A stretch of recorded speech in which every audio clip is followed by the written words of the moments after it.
बुनियादी चीज जो समझनी है कि ऑल इंडिया मुस्लिम लीग जो है ये हम देख रहे हैं कि ये 1906 में ये बन गई। अब पहली चीज तो जो समझने वाली है ना, इसके बुनियादी मकासद क्या हैं, बेसिक ऑब्जेक्टिव हैं क्या, वो समझने वाले हैं। तो हम देखते हैं कि इसके 3 बुनियादी मकासद हैं। पहला to create understanding between government and Indian Muslims. पहला नुकता ये जिसे समझना है आज हमने अच्छे तरीके से कि मुसलमानों जो बरसगीर के मुसलमानों उनमें और हुकूमत के दरमियान अच्छे ताल्लुकात पैदा करना। ठीक है। दूसरा नुकता जो है to coordinate with other nations and political parties. जो बरसगीर में दूसरी सियासी जमातें हैं या दूसरी अक़वाम जो है, अब आपने उनके साथ जो है ना ताल्लुकात को बेहतर बनाना, ये दूसरा नुकता बुनियादी। तीसरा आप देखें जो सबसे बेसिक पॉइंट है और इसका जो खुलासा है वो ये है कि to protect the rights of Indian Muslim. बरसगीर में जो मुसलमान हैं हिंदुस्तान के, उनके हकूक का तहफ़्फ़ुज़ करना ये बुनियादी जिम्मेदारी थी मुस्लिम लीग की, और इस मकसद के लिए मुस्लिम लीग बन रही थी। अच्छा, अब ये देखें ये स्टार्ट कहाँ से होती है। अगर आप इसका स्टार्ट देखें तो आप देखेंगे ये जो है ना 30 दिसंबर 1906 इसका आगाज हो रहा है। तो फिर आगे आप देखें कि इसके अंदर क़ायद-ए-आज़म मोहम्मद अली जिन्ना जो हैं वो जो है ना इसे ज्वाइन कर रहे हैं। आप देखें 1913 में ढाका में बन रही है, मुस्लिम अकाबरीन वहाँ मौजूद है, सर आगा खां पहले इसके सदर बन रहे हैं, लेकिन क़ायद-ए-आज़म मोहम्मद अली जिन्ना वो इसे ज्वाइन कर रहे हैं 1913 में। फिर वो आगे जाकर 1934 में क़ायद-ए-आज़म जो है इसके प्रेसिडेंट बनते हैं, यानी 1934 में क़ायद-ए-आज़म जो है ना बाकायदा तौर पर इसके सदर बन जाते हैं मुस्लिम लीग के।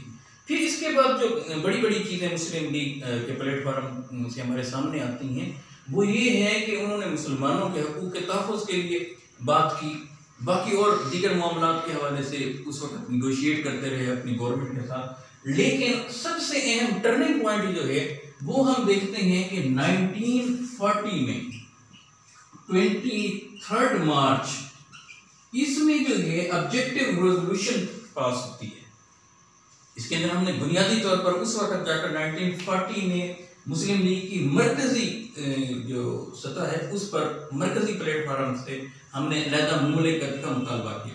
अच्छा, यहाँ एक बुनियादी नुकता अच्छे से ध्यान में बिठाना जिसे जो है ना बहुत कम जो है ना समझा जाता है, बल्कि बहुत सारे स्टूडेंट जो है ना इसमें गलती करते हैं। वो क्या, वो जब इसके ऑब्जेक्टिव लिखते हैं ना कि बुनियादी तौर पर कि मुस्लिम लीग के मकासद क्या हैं, जब वो इसे लिख रहे होते हैं तो आप ये देखेंगे वो पहले लिखते हैं कि मुस्लिम लीग बनाई इसलिए गई ताकि पाकिस्तान हासिल किया जा सके, मुस्लिम लीग बनाई इसलिए गई ताकि अलहदा मुमलिकत का हसूल मुमकिन हो। ऐसा बिल्कुल भी नहीं है।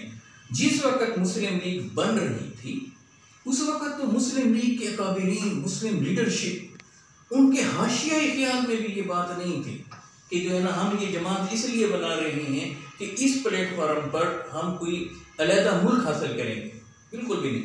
ये दरअसल शुरू में तो ये इंडियन नेशनल कांग्रेस का रद्द अमल था कि कांग्रेस को बुनियादी तौर पर इसलिए बनाया गया था कि हिंदुस्तानियों के मसाइल को हल करें। तो जाहिर है उसमें हिंदुस्तानियों में मुसलमान भी शामिल थे, मगर देखते देखते कांग्रेस हिंदुओं की जमात बनकर रह गई।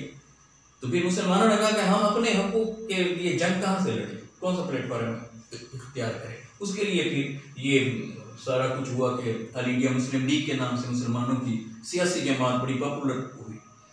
अब उसमें शुरू में बिल्कुल भी नहीं था कि हमने जो है ना पाकिस्तान बनाना है या अलहदा मुमलिकत, पहले सिर्फ यही था कि to create understanding between the government and Indian Muslim first of all, second to coordinate with other nations and political parties, and third and final to protect the rights of Indian Muslim.